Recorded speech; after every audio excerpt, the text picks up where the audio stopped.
Hi friends, welcome on our panel discussion that is related to the interview of Nuclear Power Corporation of India Limited. NPCIL के बारे में दो तीन बातें friends. पहली बात, NPCIL, BARC और NPCIL का इंटरव्यू साथ साथ होता है। आप में से कई लोगों का इंटरव्यू का सेम डेट भी है, और अगर मैं इससे थंब रूल पूछोगे कहाँ जाना चाहिए तो आंसर है NPCIL में जाना चाहिए, कंपटीशन कम होता है।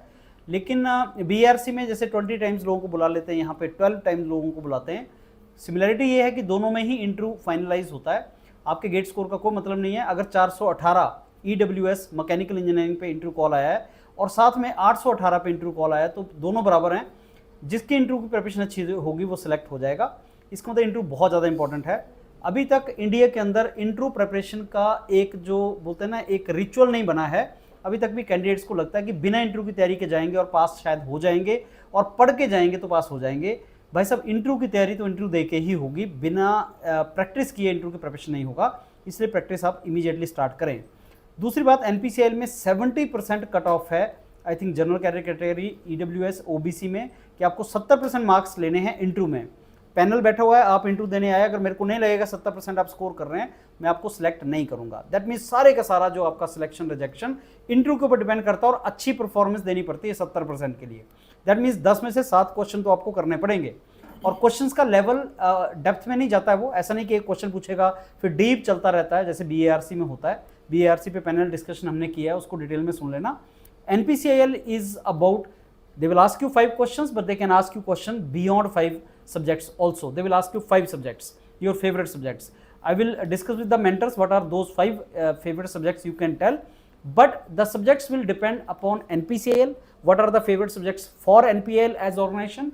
If you have done MTech, then your MTech also will become a criteria. If you have done job, then job is also one criteria.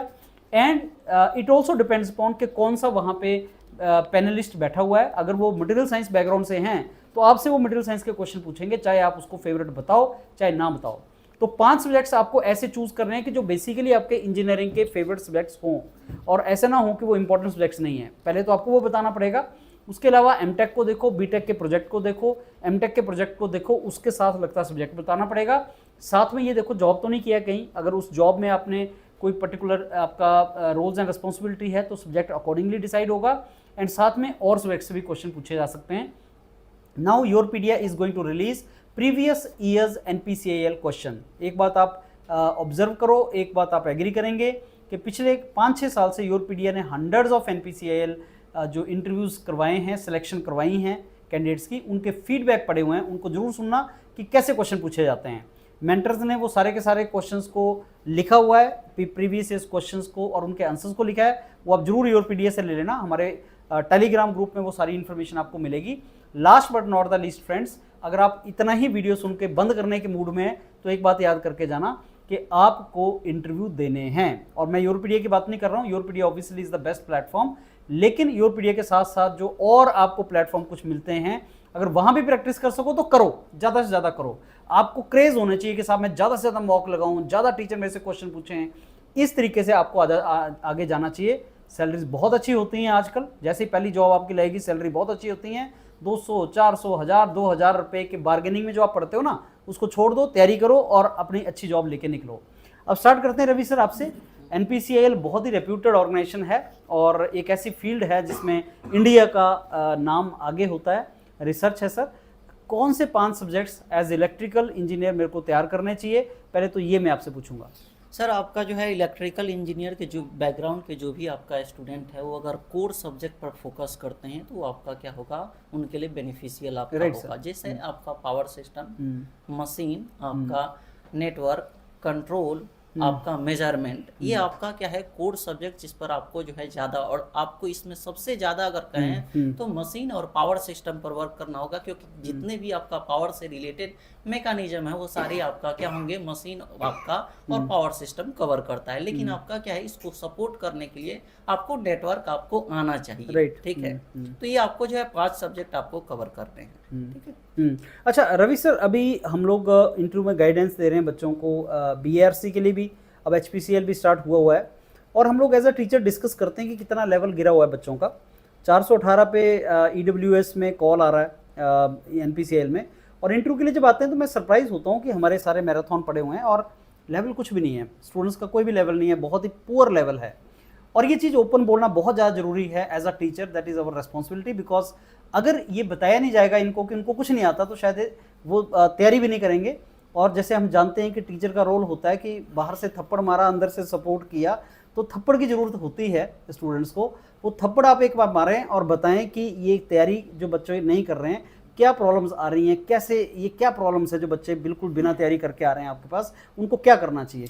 सबसे पहले आपका जो है, आपका जो पढ़ाई में जो अभी का जो स्टूडेंट का है वो इंटरेस्ट बहुत गिरा हुआ है, ठीक है। वो आपका ये सोचते हैं कि कोई शॉर्टकट आपका तरीका टीचर बता दे, पर आपका जो है बी अ ट्रूथ, हमारे पास कोई शॉर्टकट तरीका नहीं है। मैं आपको कंसेप्ट बताऊंगा, उस पर आपको वर्क कराऊंगा, प्रैक्टिस फाइनली आपको करना होगा।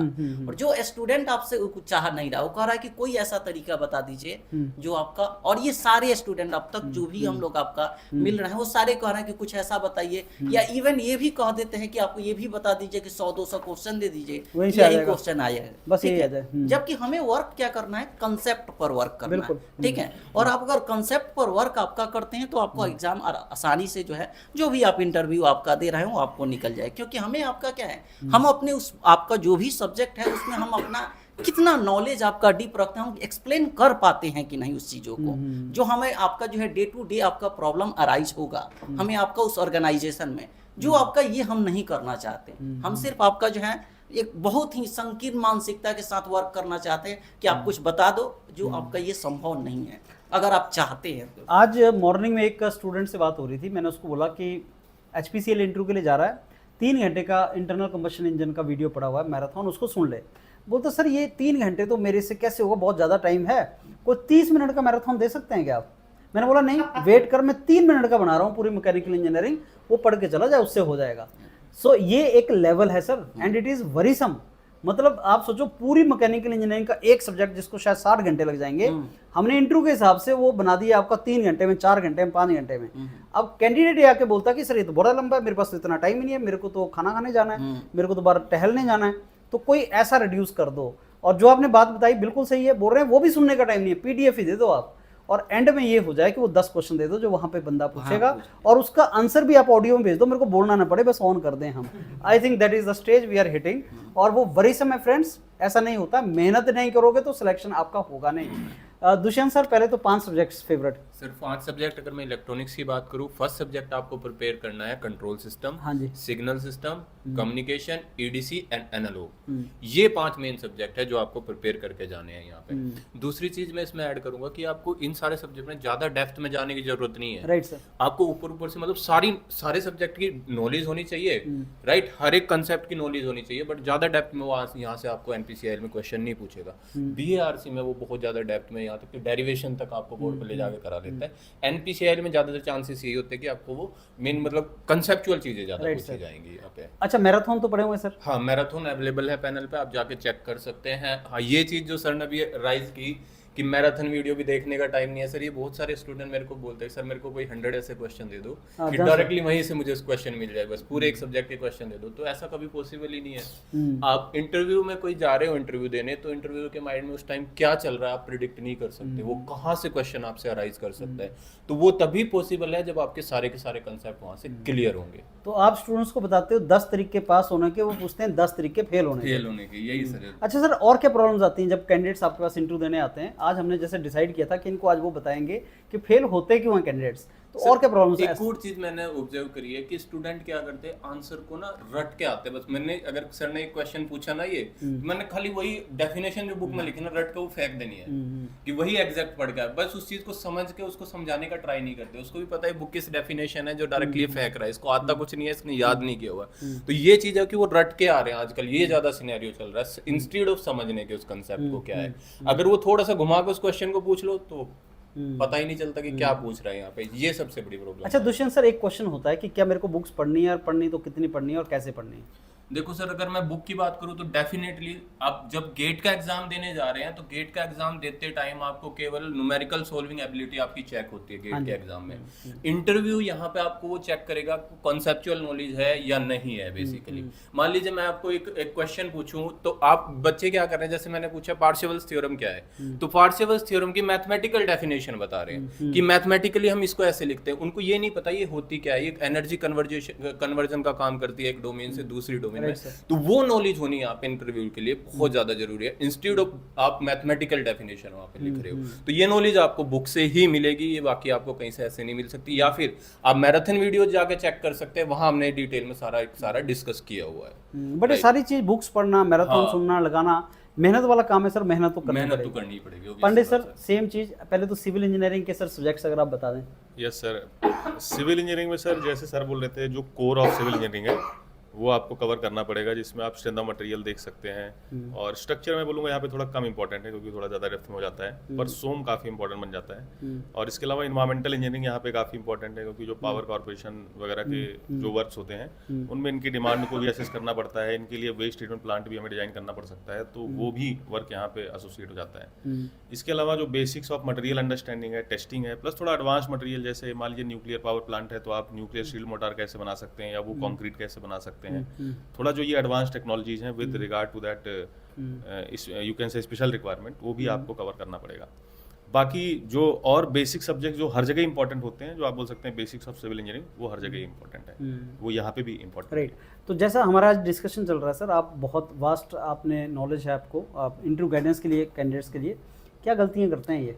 सर सबसे पहले तो जो सर ने बोला बिल्कुल सही बोला, दोनों सर ने, कि बच्चे ना आजकल शॉर्टकट ढूंढते रहते हैं। मैं एक बहुत अच्छी बात बता रहा हूँ कि जो इंटरव्यू है ना वो आपकी नॉलेज का टेस्ट नहीं है इतना ज़्यादा, बल्कि आपकी पर्सनालिटी का टेस्ट है कि आपका एटीट्यूड कैसा है, प्रॉब्लम सॉल्विंग स्किल कैसी है आपकी।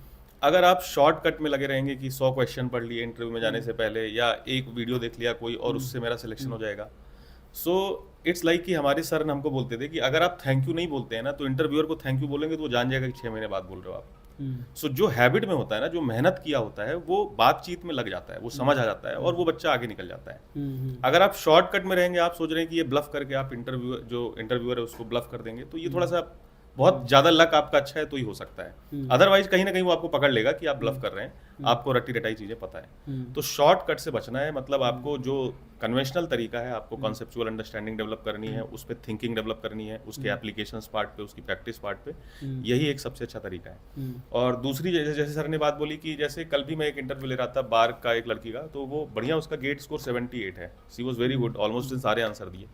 पर जैसे मैं पूछ रहा हूँ कि फ्लेक्सुरल रिजिडिटी क्या होती है, तो वो बता रही है कि multiplication of E into I होता है। नाउ मैथमेटिकली तो ये सही है, पर इंटरव्यू में ऐसा आंसर नहीं एक्सपेक्टेड है, क्योंकि फिर ऐसे आप बाकी लोगों से कैसे डिफरेंशिएट कर पाएंगे? भाई वो 20 बच्चों का इंटरव्यू ले रहा है और 20 में ज्यादातर ऐसी बातें करेंगे, तो आप अपने आप को कैसे डिफरेंशिएट करेंगे, आप अपने आप को कैसे सिलेक्ट होने वाले में ले आएंगे? उसके लिए थोड़ा उस हिसाब से जो अंडरस्टैंडिंग है कॉन्सेप्चुअल, उसको समझना और वैसा आंसर देना भी जरूरी बन जाता है। और एक और सबसे बड़ी प्रॉब्लम मैं देख रहा हूँ सर, ये 5-6 महीने से पिछले, कि बच्चे जब ना जैसे इंटरव्यू परसों है तो वो आज आके ज्वाइन करेंगे कि सर आप बताइए क्या करूं, मेरा परसों इंटरव्यू है। तो ऐसे तो तैयारी नहीं हो सकती है भाई। आप 2 दिन में, 1 हफ्ते में क्या कर लोगे? आप जैसे अभी आपकी डेट आई है, आपके पास 15-20 दिन, 1 महीना है, so you come to us, आप हमारे पास आओ, हम आपका असेसमेंट करेंगे, आपको बताएंगे कि ये आपके वीक एरियाज हैं, आप ऐसे इंप्रूवमेंट कर सकते हो, इस तरीके से आप बेहतर कर सकते हो। प्रॉब्लम क्या है कि एकदम लास्ट मोमेंट में बच्चा आता है, पूछता भी कई बार कि तुमने कोर्स कब ज्वाइन किया है, तो बोलता है सर मैं तो 3 महीने हो गए। कई बार तो बोलते हैं कि सर पता नहीं कब से ज्वाइन किया, पर देने आ जाए पहली बार।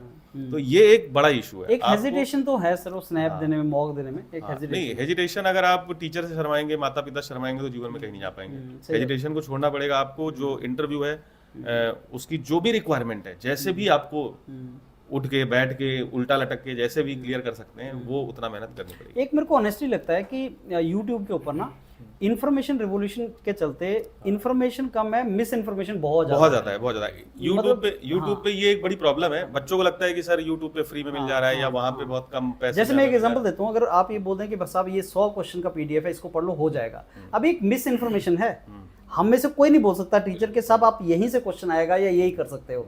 जैसा आपने बताया कि जितना ज्यादा पढ़ोगे उतना कम है, हमें टीचर यही तो बोलते थे कि जितना ज़्यादा पढ़ोगे कम है, ज़्यादा पढ़ो, मेहनत करो और ज़्यादा करो। आजकल एक रेस लग गई है, मेहनत मत करो, सब कुछ फ्री, सब कुछ चीप, सब कुछ easy, life is so ultra cool. ऐसा नहीं है, मेहनत तो करनी पड़ेगी मेहनत सर। करनी पड़ेगी और शॉर्टकट से तो बचना पड़ेगा सर। शॉर्टकट से सबसे बचना बड़ी पड़ेगा। बीमारी आजकल जो लगी है शॉर्टकट। सर मुझे बता दो क्या पूछेगा, हाँ। अब मैं उसके मन में थोड़ी ना बैठा हूँ हाँ। वो क्या पूछे, उसका क्या सही एक्सपीरियंस है, बताया। कौन जान रहा है तो आपको तो सब्जेक्ट तैयार करना है, सिलेबस तैयार करना है, क्वेश्चन तो तैयार ही नहीं कर सकता कोई भी कि क्या पूछेगा, वही बात है। कुछ भी पूछ सकता है। ओके जतिन सर, आपका इनपुट्स सिविल इंजीनियरिंग। जैसे सर ने बताया कि जो अपने कोर सब्जेक्ट हैं तो हमें उन पे फोकस ज़्यादा करना है। इसमें आपका स्ट्रेंथ ऑफ मटेरियल रहेगा और इसमें आरसीसी का भी आपको देखना है और साथ में स्टील को भी देखना है सर। एनवायरनमेंट भी बहुत एक जो डोमेन है उसका, एक इसमें आप फ्लूइड मैकेनिक्स जो सब्जेक्ट है उसको भी आप पढ़िएगा, वो भी थोड़ा इम्पोर्टेंट रहेगा इसमें। तो ये सब्जेक्ट्स है जिसमें आपको तैयारी करनी है और बेसिक तो आपको हर एक पॉइंट हर एक सब्जेक्ट्स की कवर करनी ही है। जैसे आपको अगर मान लो बिल्डिंग्स के लिए कोई प्रोजेक्ट साइट पे भेजा गया है तो आपको सर्वे नहीं करना आ रहा है, तो आपको सर्वे की नॉलेज ही नहीं है, तो आपको वो चीज़ भी पता होनी चाहिए। साथ में सोइल के टेस्टिंग की जो सोइल है उसकी टेस्टिंग, उसके क्वालिटी पैरामीटर्स क्या है, तो वो भी आपको एक तरीके से पता होनी चाहिए सर। तो टेस्ट तो आपको हर एक सब्जेक्ट्स के जो हम पढ़ते हैं तो वो टेस्ट आपको हर एक चीज़ के पता होना चाहिए और आपकी अंडरस्टैंडिंग 5 सब्जेक्ट्स हैं वो उस पर अच्छे कर लो तो वो मोर देन सफिशिएंट रहेगा। अच्छा, आज का सेशन जैसे हमने शुरू में डिस्कस किया कि आई ओपनर भी है कि क्या गलतियां करते हैं कैंडिडेट्स, अगर 2-4 पॉइंट आप बता सकें, जब आपके पास तो बहुत सा कैंडिडेट आता रहता है स्नैप मॉक्स के लिए, क्या मिस्टेक्स होती हैं कैंडिडेट्स की? मोस्टली जो स्टूडेंट्स ज़्यादातर जो बाद में मैसेज करते हैं कि सर इस वजह से नहीं रह पाया हूँ, मैं इस वजह से छूट गया हूँ, तो मोस्टली जो मेरे पास स्टूडेंट्स आए तो वो बोल रहे हैं कि सर मैंने ये वाली चीज़ को पढ़ा नहीं है, तो मैं यहाँ पे थोड़ा चूक कर गया हूँ। और मोस्टली जो चीज़ें देखने को मिली है कि वो है करंट नॉलेज उनकी। तो बच्चे करते क्या हैं कि अपने सब्जेक्ट्स को तो अच्छे से पढ़ लेते हैं, जो उन्होंने बीटेक में किया है और उन्होंने एग्ज़ाम भी क्रैक कर लिया, गेट का भी एग्ज़ाम क्रैक हो गया, तो इंटरव्यू एक लाइक दैट कि आपको एक करंट नॉलेज भी होनी चाहिए साथ में कि आपने जो कंस्ट्रक्शन एक्टिविटीज़ जो भी आपने पढ़ा है उसको करंट सिनेरियो में आप कहाँ यूज़ कर रहे हैं, इंडिया में जो डेवलपमेंट हो रही है या आप एनपीसीएल में जा रहे हैं तो वहाँ पे कौन सी करंट टेक्नोलॉजी का यूज़ किया जा रहा है, तो वो उनमें थोड़ा सा लैग कर जाते हैं। तो आपको करंट नॉलेज भी होनी चाहिए साथ में कि आज की रिसेंट टेक्नोलॉजी है कि अगर आप अमेरिका में देख रहे हो या जापान में देख रहे हो तो वहाँ टेक्नोलॉजी अलग है, यहाँ हम यूज़ कर रहे हैं, तो वो चीज़ें नहीं अभी बच्चे कवर कर पा रहे हैं, तो उनको करंट से भी अवेयर होना बहुत जरूरी है सर। ये बहुत अच्छा पॉइंट बताया, क्योंकि बहुत से इंटरव्यूज में फ्रेंड्स आज के लिए पूछ रहे हैं कि आप अपनी प्रोफेशनल स्किल को और कैसे एनहांस कर रहे हो। 3 साल से तैयारी कर रहे हो, सेम बुक्स पढ़ रहे हो, सेम नोट्स पढ़ रहे हो, और स्किल कैसे एनहांस कर रहे हो। तो कॉम्पिटिटिव एग्जाम की तैयारी जो है वो तो बुक से कर रहे हैं आप, लेकिन एज सिविल इंजीनियर आप अपनी स्किल कैसे बढ़ा रहे हो, कौन से यूट्यूब चैनल देख रहे हो, कौन से आपने सर्टिफिकेशन ले रखा है, कौन से मूक्स यूज़ कर रहे हो आप, NPTEL देखा है आपने कि नहीं देखा है, ये बहुत आजकल पूछा जा रहा है। वो ये चेक करना चाहते हैं कि इतना इंफॉर्मेशन रिवोल्यूशन चल रहा है, इतना AI रिवोल्यूशन चल रहा है, आपको पता भी है AI as a civil engineer आपको कैसे इफेक्ट करेगा, क्या आप इन चीज़ों के बारे में थोड़ा सा नॉलेज रखते हैं? ये जरूर देख के जाना फ्रेंड्स, क्योंकि वो पूछना चाहता है कि आप एक एक्चुअली प्रोफेशनल हैं जो स्किल एनहांस करने में अपना बिलीव करता है कि नहीं। That is very very important. So Vineet sir, आपसे मैकेनिकल इंजीनियरिंग और केमिकल इंजीनियरिंग के इंपॉर्टेंट सब्जेक्ट्स। सर अगर मैं सबसे पहले मैकेनिकल इंजीनियरिंग की बात करूं तो इसमें जो इंपॉर्टेंस देते हैं वो फंडामेंटल्स से रिलेटेड हाँ जी। हैं। थर्मोडायनेमिक्स सबसे पहले आपके पास आएगा, fluid mechanics, heat transfer, then we have a SOM, okay, and then we have theory of machine, और you can choose material science. ठीक है, ये कुछ सब्जेक्ट है जो कि आपके पास चूज हमें करने पड़ेंगे एज अ मैकेनिकल इंजीनियरिंग। अब आपके पास अगर केमिकल इंजीनियरिंग की रिलेटेड अगर हम बात करें तो उसमें आपके पास thermodynamics, heat transfer, mass transfer, chemical reaction engineering and fluid mechanics, ये कुछ ज़्यादा इंपॉर्टेंट सब्जेक्ट आपको रहते हैं। आप स्पेसिफिकली अगर बात करेंगे NPCL में, तो इस केस में जब भी आप chemical as a chemical engineer आप जा रहे हो वहाँ पे, तो वहाँ पे जो इंटरव्यू है वो आपसे क्वेश्चन एक्सपेक्ट करता है, उन क्वेश्चन आपसे उन चीज़ों से रिलेटेड पूछता है जो कि आपको इंडस्ट्रियल में आपको जिसका यूज़ मिले। जैसे for example in the case of heat transfer, वो हीट एक्सचेंजर से ज़्यादा क्वेश्चन फ्रेम करता है, because we find the direct application of that particular part here. तो हमें आपके पास ऐसे पर्टिकुलर सब्जेक्ट जो चूज़ करने होते हैं जो कि कहीं ना कहीं इंडस्ट्रीज में उनका आप डायरेक्टली यूज़ कर रहे हो, ठीक है। और सेम आपके पास यहाँ पे मैकेनिकल इंजीनियरिंग के लिए भी यहाँ पे रहता है। अब आपके पास यहाँ पे जैसे अगर मैं बात करूँ, सबके साथ मेंटर्स ने बताया कि इतने सब्जेक्ट चूज़ करने हैं। अब यहाँ पे जरूरी नहीं कि सर आप सिर्फ हमें यही सब्जेक्ट प्रिपेयर करने हैं, जैसे बाकी ने भी बताया कि आपको फंडामेंटल्स को पता होना चाहिए, ठीक है। इसके अलावा as a favourite subject, out of 4 favourite subject, आपको 2 एक्स्ट्रा सब्जेक्ट या 3 एक्स्ट्रा सब्जेक्ट पढ़ने चाहिए, जस्ट फॉर द फंडामेंटल। क्योंकि कभी कभी ऐसा होता है कि जो इंटरव्यूअर है सामने वाला, मल्टीपल कैंडिडेट्स के इंटरव्यू लेके वो फेड अप हो जाता है कि आप सेम सब्जेक्ट्स बार बार पूछ के, तो डायरेक्टली स्टूडेंट्स को मना कर देता है कि I am not going to ask you the question from your favourite subjects. तो ऐसे कंडीशन से बचने के लिए तो रिक्वायर्ड है कि अगर आप एक्स्ट्रा सब्जेक्ट दो हम एक्स्ट्रा लेके चलें फॉर बैकअप प्लान, तो that will be much better. सही बात है, सही बात है। फ्रेंड्स, कुछ इंपॉर्टेंट इनपुट्स और जो आप पूछते रहते हो कि इंटरव्यू कितनी देर चलता है, 30 से 35 मिनट, कितने लोग होते हैं, 5 से 6 लोग होते हैं, क्या आपके 5 मिनट से ही क्वेश्चन पूछा जाएगा? नहीं, आपसे 5 से ज़्यादा भी पूछा जा सकता है। क्या प्रोजेक्ट से क्वेश्चन आते हैं? बिल्कुल आते हैं। इंटर्नशिप से आते हैं? बिल्कुल आते हैं। क्या वो आपसे लिखवाते हैं बोर्ड पे जाके लिखवाने का भी ट्रेंड है, वो करवाते हैं आपसे, they will give you that particular thing also. क्या अगर आप 10 क्वेश्चन पूछे गए और आप 3 ही आंसर कर रहे हो, बाकी नहीं कर रहे हो, सिलेक्ट हो सकते हो? बिल्कुल हो सकते हो। दे चेक योर अप्रोच, आपकी अप्रोच अगर उनको पसंद आ गई और आपका एटीट्यूड, जैसे पांडे सर ने बताया, एटीट्यूड अगर आपका सही है क्वेश्चन को अप्रोच करने का, उसको आंसर करने का, कैंडिडेट के एटीट्यूड का साफ पता लग जाता है। हम लोगों को पता लग जाता है जब हम मॉक में आपकी तैयारी करवाते हैं, तो हमें पता लग जाता है कि आप पढ़ के नहीं आए हैं, आप क्वेश्चन को अवॉइड करने की ट्राई कर रहे हैं, आप किसी भी तरीके से जस्टिफाई करने की ट्राई कर रहे हैं। ऐसा नहीं करना है, वो बहुत एक्सपीरियंस्ड हैं। जस्टिफाई नहीं करना, जो नॉलेज है आपने उस नॉलेज को डिस्प्ले करना है। जितनी आप प्रैक्टिस करेंगे, जितना आप मॉक इंटरव्यूज़ देंगे फ्रेंड्स, उतना ही ज़्यादा ये काम की चीज़ है। मैं स्ट्रांगली इस चीज़ में मानता हूँ कि अगर रिटन कोई एग्ज़ाम आपका आया है और रिटन एग्ज़ाम से पहले आप CBT से पहले आप रिटन टेस्ट देते हो, मॉक टेस्ट देते हो, मॉक टेस्ट बहुत अच्छा तरीका होता है रिटन एग्ज़ाम की तैयारी करने के लिए। वैसे मॉक इंटरव्यू बेस्ट तरीका होता है इंटरव्यू की तैयारी करने के लिए। टेस्टिंग अपने आप को करना बहुत ज़्यादा इंपॉर्टेंट है, और टेस्टिंग अगर नहीं करोगे तो नॉलेज आपका कभी बाहर नहीं आएगा। नॉलेज एक्यूमुलेट करने तक आप रहते हो, नॉलेज को एक्वायर करने तक की स्टेज में आप रहते हो। आप उस नॉलेज को बाहर निकालना, उसकी टेस्टिंग करना और उस टेस्टिंग का तरीका सीखना, ये आपका वीक पॉइंट रहता है। और इससे हो क्या रहा है कि जो कैंडिडेट इंटरव्यू तक पहुंच जाते हैं, हमारे पास आते हैं कैंडिडेट, नॉर्मली योरपीडिया के पास जो कैंडिडेट्स आते हैं वो ऐसे बहुत से कैंडिडेट्स होते हैं जो 3-4 साल से इंटरव्यू दे रहे हैं। सर मैंने 2 साल पहले इंटरव्यू दिया था, 1 साल पहले इंटरव्यू दिया था, फिर ये हुआ। मैं ऐसा नहीं बोल रहा हूँ कि आप मेरे पास आओगे या मेंटर्स के पास आओगे तो आप पास हो जाओगे, नहीं। पास और फेल होना बहुत से फैक्टर पे डिपेंड करता है फ्रेंड्स। हम टीचर्स हैं, हम आपको ओनली मेंटर कर सकते हैं, सिलेक्शन रिजेक्शन किसी के हाथ में नहीं होता। लेकिन एक बात हमने जो ऑब्जर्व किया कि आप 2 या 3 साल ऐसे वेस्ट कर देते हो जो इंटरव्यू की तैयारी नहीं करने की वजह से वेस्ट होते हैं, और वो आपकी लाइफ में आपके करियर को भी पीछे लेके जाता है, फाइनेंशियली तो आपको लॉस होता ही है। इसलिए it is very very important कि जब आप बेस्ट चीज़ के लिए एस्पायर कर रहे हैं, और इंडिया के अंदर आप जानते हैं ये जॉब्स बहुत अच्छी जॉब्स हैं, जब बेस्ट चीज़ के लिए आप एस्पायर कर रहे हैं तो कोई भी आपको कमी नहीं छोड़नी चाहिए, अपना 100% के साथ आप आगे जाना चाहिए।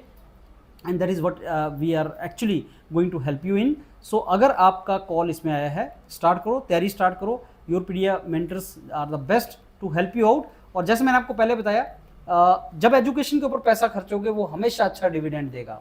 योरपीडिया के साथ, योरपीडिया का कोई मॉड्यूल फ्री नहीं होता। We give you quality, not the free things. And जो फ्री देते हैं वो भी उनको फ्री नहीं देना चाहिए, वो जस्टिफिकेशन नहीं होता। तो मैं उनको भी एडवाइस करूंगा कि वो बच्चों को सर्व करें, बच्चों को अच्छा मेंटरिंग करें। और आप भी ऐसे मेंटर्स, और भी मेंटर्स आप ले सकते हैं, नॉट योरपीडिया, बहुत मेंटर्स होते हैं, आप उनके पास भी जाएं जो आपको अच्छा एडवाइस कर सकता है, उससे आप सीखें, और जितना ज़्यादा कर सकते हैं फ्रेंड्स आप करें, सो दैट आप करियर बनाएं। Thanks a lot and look forward to mentor you.